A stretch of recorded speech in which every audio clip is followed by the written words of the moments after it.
সত্যি কথা বলতে কি জানো বন্ধু, এখন সমাজ যুগ যেভাবে এগিয়ে চলছে না, তাতে করে শকুনের উৎপাত বেশি। ঠিক বুঝতে পারলে না, তাই না? তাহলে একটু বলি, এ সমাজ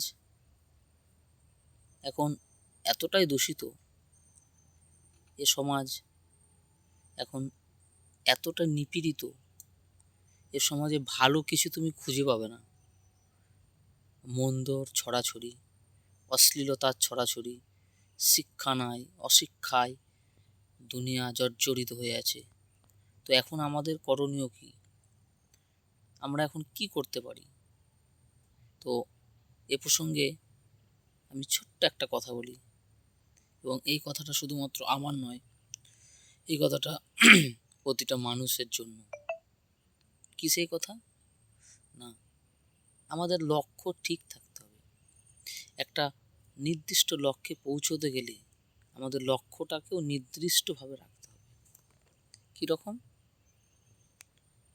দেখুন, শকুন যখন আকাশের উপর থেকে ওড়ে, সে তার খাদ্যবস্তুর জন্য সে কিন্তু তার দৃষ্টি একটাই থাকে, কোথায় পচা গলা মাংস বা আমার খাবার নোংরা আছে, আমি ঠিক সেখানে বসবো।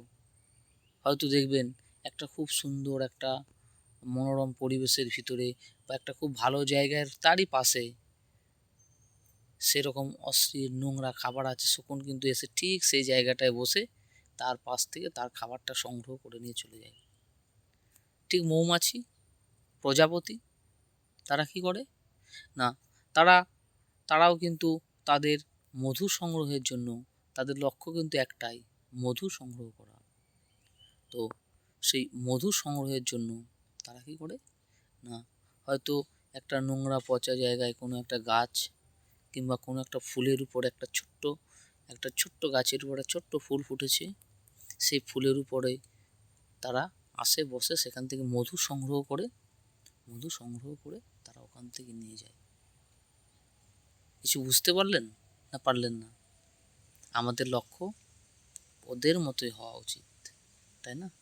সমাজে যেভাবে দুর্নীতি, অশিক্ষা জর্জরিত হয়ে আছে, ভরে আছে, সেখানে আমাদের ওর ভিতর থেকে যেটুকু ভালো, ঠিক প্রজাপতি মৌমাছির মতো, সেটুকুকে গ্রহণ করে আমাদের ওখান থেকে চলে আসতে হবে, তাই না বন্ধু?